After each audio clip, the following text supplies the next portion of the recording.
কি গো ম্যাডাম, রান্না বান্না করে আবার দেখছো কি? হ্যাঁ না, আজকে একটা নতুন একটা রান্না করেছি। এখন জানি না খেতে কেমন হবে, যাই হোক তোমায় খেতে হবে। ভালো লাগলে দেখে, ভালো লাগলে হলেও খেতে হবে। চলো দেখি। চলো দেখি কি রান্না করছি বুধবারে। ফার্স্ট হচ্ছে সাদা ভাত, আর ভেতরে একটু ওল সিদ্ধ আছে। ওল সিদ্ধ আছে, এটা স্পেশালি বাবার জন্য। আচ্ছা। আর এখানে শসা লেবু কেটে রেখেছি। আচ্ছা।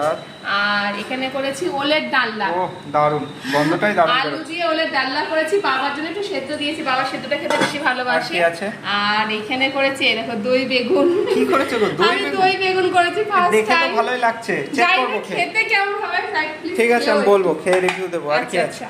আর এখানে রয়েছে বেলে মাছ, ভাঙা বেলে মাছ।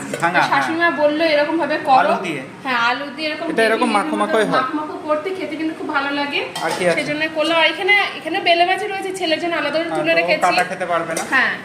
আর এখানে রয়েছে ঘরে পাতা টক দই। চলো আজকে আজকের মেনু। ওকে টাটা।